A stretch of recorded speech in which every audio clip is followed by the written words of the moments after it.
Hi, this is Alan Beaulieu from ITR Economics. I just want to talk to you a few minutes about inflation. I know you're probably tired of hearing about it, but I want to talk to you about some signs of relief for some, and I want to put it in the context of people, and then we're going to end with the context of the macro. So we have some things to cover, and because inflation is a word we hear a lot, but it impacts people differently and it impacts us in different ways. For instance, right now, the consumer price index is at 8.7% on a 312 rate of change. That's high, obviously, 40 plus year high. We all know that. But that's not the end of the story. When you look at the core CPI, which is without food and energy, the 312 is at 5.9%, but it's coming down. It's been coming down for 3 months, and it's coming down just ever so slightly steeper than normal pace, which you would expect given the peak. So it's encouraging. What the Federal Reserve Board looks at, which is a personal consumption expenditure price index, has a 312 of 4.7, excuse me, and it is also coming down. So whether you're looking at the CPI, which the Fed does not look at, or if you look at what the Fed looks at, they're both easing, and that certainly is good news. Now, it doesn't mean the same to all people, though. It depends a lot on your occupation and who you are. For instance, I could tell you the median annual earnings in this country are up 5.2% year over year on a 312 basis. And that's good news for folks if you're talking about CPI for medical care. That's up to 4.4%. Or if you're looking at shelter, that's up 5.6%. So income there on median is keeping pace with shelter costs. It's not keeping pace, obviously, with food and with energy. Fortunately, we see some help on the horizon with energy, and food is something that is difficult for a lot of people, and I'm not trying to diminish that at all, but on median, what people, or on average, perhaps what people are likely to do is just cut back on the good, better, best mode. You go from best down to better, down to good, or you switch into alternate forms of meals, perhaps less varied. But there's still a segment of the population where food is an issue. I'm not trying to take that away from a moment. As a cold-hearted economist, it's easy to forget about them. As a human being, it's hard to forget about them, which is why here at ITR, we're involved with organizations that help along these lines, and I hope that you do too. But if we get back to economics, we can look at healthcare workers, for instance, and they're making 7.3% more year over year. These are all 312. So most of this, except for food and energy, certainly they're doing better than the core. When you look at truck drivers, they're at 7.2%, also doing better. When you look at construction workers, 5.6, so they're doing better than what the Federal Reserve Board looks at.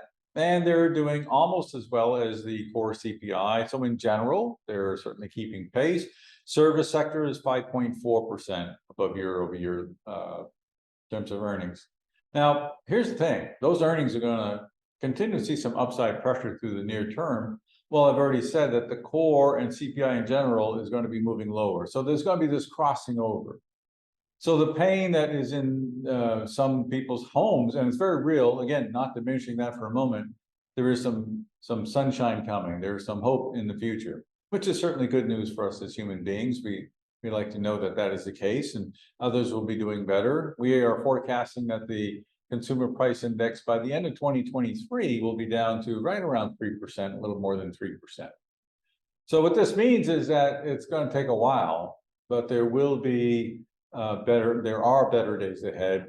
There will be reasons to be optimistic. Now, that's the people part. Those are the numbers. And certainly we all understand that there are some folks that are harder hit than others. Again, median means that half the people are doing better. And so it's not nearly as much of an issue, and half are not. So it is certainly an issue, especially if you get down to the lower income. And we feel for them. But a lot of your businesses are driven by the macro trends. So let's go back there. The macro trends are what's important in terms of the rate of change by which you will gauge your future sales, up or down.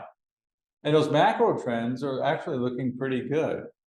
We're going to see the rate of inflation come down for lots of good reasons, by the way. It's the money supply, and it's also interest rates. It's the PCE is coming down. It is the oil price 112 rate of change coming down. It is also the supply chain pressure index, 3-month moving average, what is coming down. It is a slowing in the economic growth of the world as we measure it through the world industrial production rate of change. I mean, all of that says that the inflation continues to ease and things will get easier as we go forward. Why did I bring that up? Because right now, retail sales deflated are doing well. They're not doing great, but they're doing well. When we deflate it, when we take all that out of the picture, we find that the seasonal rise, the 3-month moving total seasonal rise since March, is slightly better than the 10-year average pre-COVID.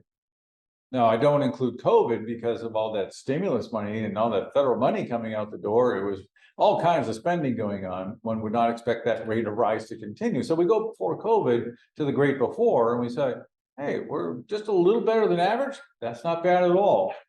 When we look at June and the decline in June, and the June decline is perfectly normal, it was slightly milder than the pre-COVID average. And when we look at July's decline, it was just slightly milder than last year, 2021, and nobody's complaining about 2021. So overall, on a macro basis, it's okay.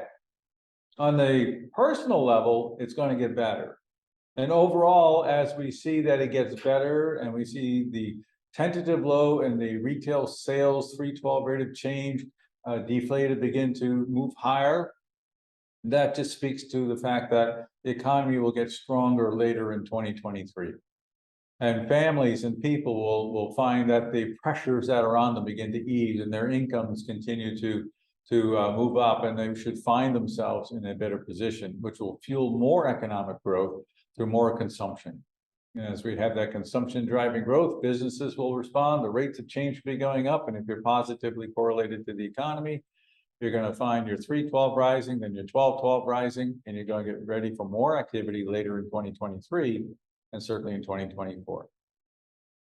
It's pretty good out there right now. It's not to say it's perfect for everyone, but on a macro basis, there's good reasons to be looking for more economic activity later in 2023. Thank you for being with us. It's ITR Economics Trends Talk.